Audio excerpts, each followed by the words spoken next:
If you guys thought these things were called gelatinous cubes, allow me to educate you, they're actually called dungeon Roombas.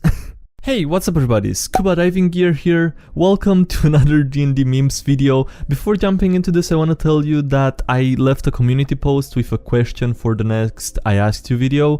Basically the question is, you have a used bag of holding, tell me what's wrong with it. Yeah, if you want an answer to that question, there's the first link in the description to the community post, or just the link in the pinned comment at the top. You can go there and please answer there. And yeah, with that being said, I hope you enjoyed this video.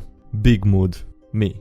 Oh wow, this shop has everything my heart desires. Spooky shopkeeper. Yes, I will warn you. Every item comes with a price. Yes, I know how shops work. The price may be more than you expect. Yes, I know how US taxes work too. Shopkeeper, increasingly exasperated. I'm trying to tell you that I'm evil and offering these wares with no regard for the harm they will do. Me, also increasingly exasperated. I know what capitalism is too, goddammit. My firstborn for a 1d10 cantrip? That's a steal. Can I buy the spooky pentagram handbag or not? Fine. Make your inadvisable purchase of this questionable item with no regard for the deeper implications of how suspicious it is. Dude, I buy anime figures. This thing could eat my firstborn child and it still wouldn't be the stupidest thing I spent way too much money on this month. Well, that DM wanted them dead. Oh Mike, I found on YouTube the entire series of the D&D cartoon from the 80s. Guess who they fight in the first episode? Keep in mind, the characters would just be starting. Kobolds? Tiamat. There is now a whole bunch of DMs rewriting their campaign thinking, if the Dungeons & Dragons characters can face Tiamat at level 1, then doing it at level 6 will be a breeze. Doing some quick maths, using Kobold Fight Club, you would need roughly 29 level 6 PCs for it to be considered a hard encounter. Obviously, this doesn't account for them not having appropriate weapons to damage or anything of the sort. I still bet on Tiamat. A single breath, and she can do several each turn, is enough to kill them all. It was worse than that, if I recall. The first episode's fights went Tiamat, and then a 20th level wizard, and then another Tiamat. I really want to watch the episode just so that I can see how the f did they survive that. Not just the first fight, but the entire session, right? What the hell? If we're to be honest, it's only fair. And so, to restore balance, our wise elders declared that for every boob-cupping armor, there shall be bulge-cupping armor. Couldn't we just not have either of them instead of both? Ah, the life of the improv DM.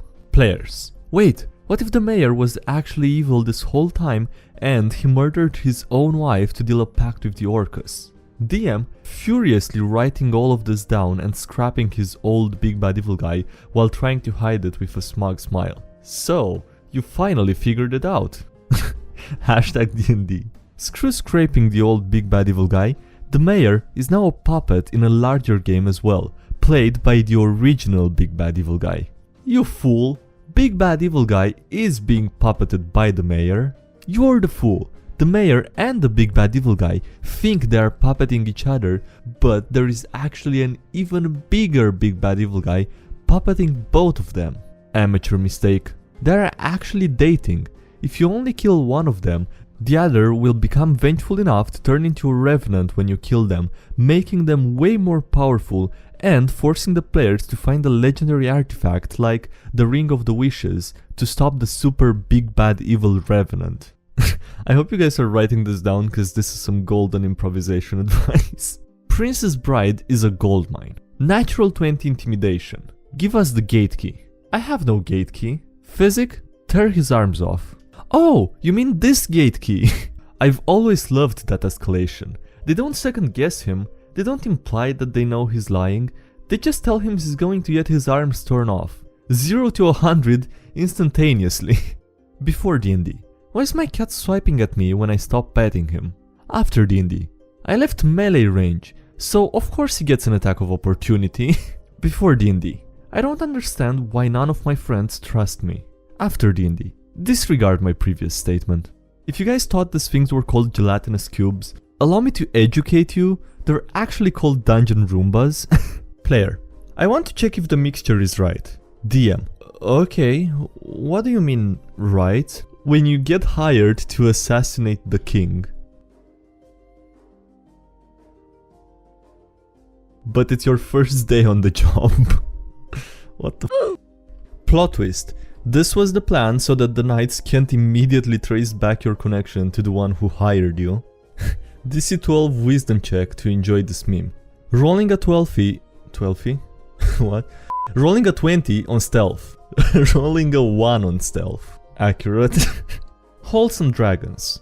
I've been real sad the last bunch of days, so I drew some dragons, except I didn't want to draw the whole body, so they're just heads. They're just the heads. I didn't think dragon heads were going to be cute, but I guess they are. This feels a little too spot on. Dungeon Master Expectation. A master storyteller who gets to weave epic adventures for their friends. Dungeon Master Reality. An accidental therapist who has to guide a group of friends through weird parts of their personalities whilst pretending to be a goblin. Hashtag DnD. Tell me, who's your therapy guy? Oh, it's just my DM. Summon the Elites. When she asks if you're the only idiot your age that plays D&D. Oh, Merryman. Sometimes, railroading is a little necessary. The PCs, the plot, the DM. We have the DM presenting it to them, and then we have the DM trying to give it to them, and then we have the DM trying to force them to take it, and then they are really forced to take it. Why can't players just follow the plot without being railroaded? No kidding. If I didn't occasionally do it, we'd be on session 200 of a fantasy small business simulator. Fun, but not what I signed up for. Poison and disease can suck it. Monks, immediately after hitting level 10. I never throw up.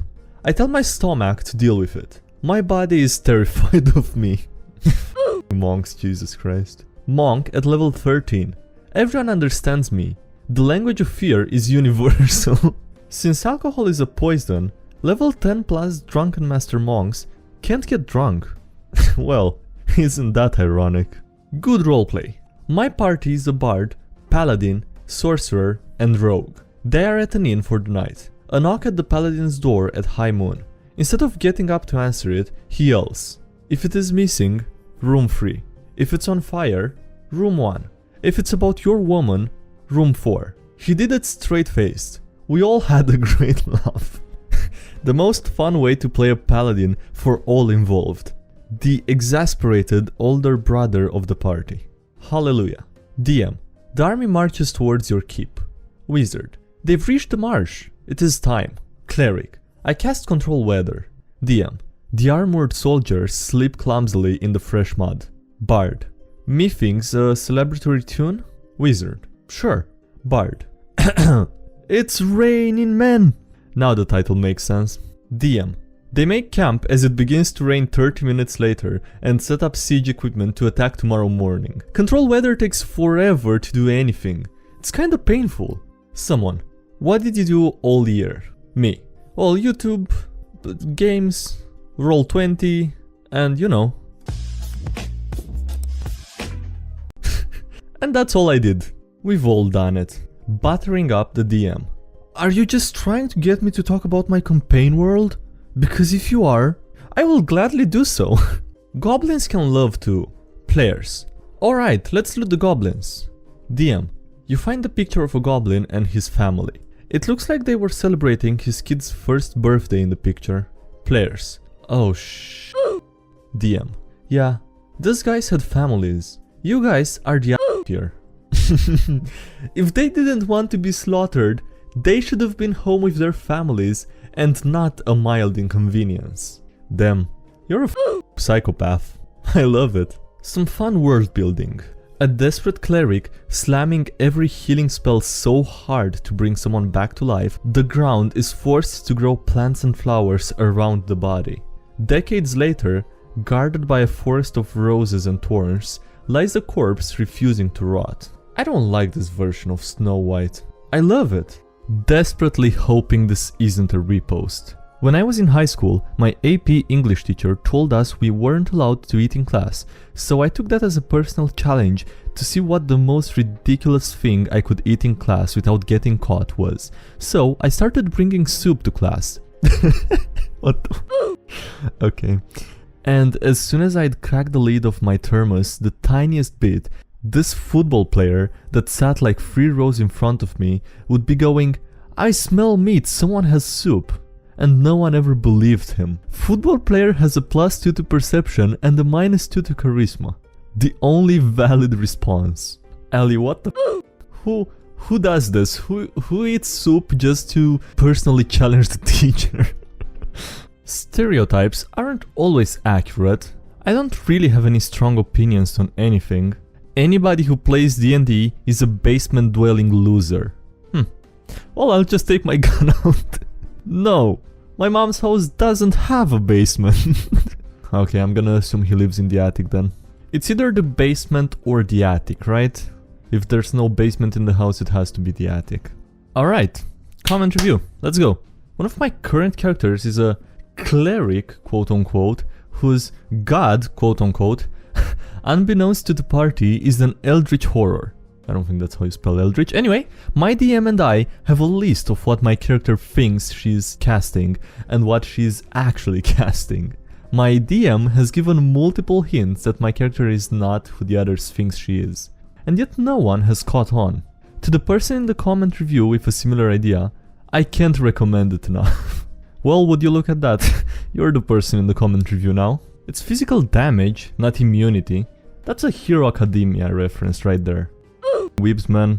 Also, I feel kinda bad that I don't get the reference, because I really like that show. But it's been so long since I read the manga, which is probably why I don't remember the reference. D&D is not in metric system. Yep, half an hour of every session is converting feet to metric. At that point, I think it would just be easier to spend half an hour one day figuring out the imperial system, or is that, yeah, that's what it's called, right? And just play with that without having to convert to metric every time. Some advice for you, instead of wasting so much time every session. You don't even need to learn it to perfection or anything, you just need to have a, basic understanding of it, so that you can just relatively know how long distances are or whatever. Alright, that's it for this video. Before ending it, I want to remind you guys to check out the link to leave your comments for the used bag of holding video. And yeah, with that being said, thank you for watching. I hope you enjoyed it. Please leave a like if you did and subscribe for more if you haven't already. Also, thank you to everyone supporting the channel on Patreon. I really appreciate it, guys, so thanks a lot for that. Links below if you want to check that out. Follow me on Instagram or Twitter, join the Discord server, or check out the subreddit. And yeah, with that being said, thanks again for watching, and I'll see you next time. Have a great day, bye!